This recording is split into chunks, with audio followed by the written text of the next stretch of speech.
Siamo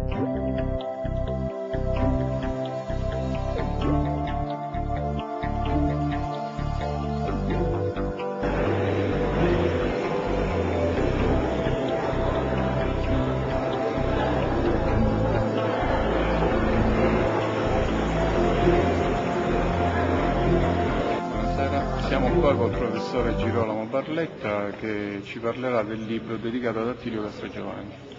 Parlare di un libro non è facile, perché si vorrebbero fare lunghe relazioni sulla figura di Attilio Castrogiovanni e sul movimento di cui lui fu magnapasse. Ricordo che Attilio Castrogiovanni era stato già commissario prefettizio al comune di Linguacosta. D'improvviso apparve sul suo studio di avvocato una scritta: l'avvocato è assente perché è chiamato dalla patria siciliana. Il momento in cui l'avvocato decise non di darsi alla macchia, ma di estrinsecare i suoi veri sentimenti di autentico siciliano per il riscatto della Sicilia.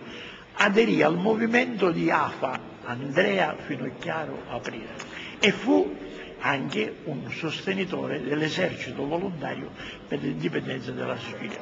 Incontrò i giovani nel campo di Ceserò e a Rosano disse: attento, in questi giorni ci sarà un assalto di forze armate italiane che verranno ad aggredirvi, sgombrate, salvate la vita. E Rosano, il giovane che poi morì per l'agguato a Murazzo Rosso, rispose: morire non importa, bisogna saper morire. Professore, quest'anno ricorre il 100° anniversario della nascita, voi avete fatto questa ristampa appositamente per questo evento? Sì, è stata curata la ristampa voluta dall'Acudi Prosi, di cui è presidente il mio amico Mariano Crisapunti. L'abbiamo fatto con il consenso del comune di Linguacosta e il modesto autore non ha rinunziato a qualsiasi diritto. Coincide anche col 100° anniversario della nascita di Antonio Canepa. Tutte e due nacquero nel 1908. Antonio Canepa veniva da altra sponda, mentre Attilio era un liberale, Antonio Canepa veniva dalle file della sinistra, però avevano entrambi in comune un grande amore per la Sicilia. E bisogna ricordare che se noi oggi abbiamo lo statuto speciale di cui tanto si parla è perché a monte ci fu il sacrificio degli indipendentisti.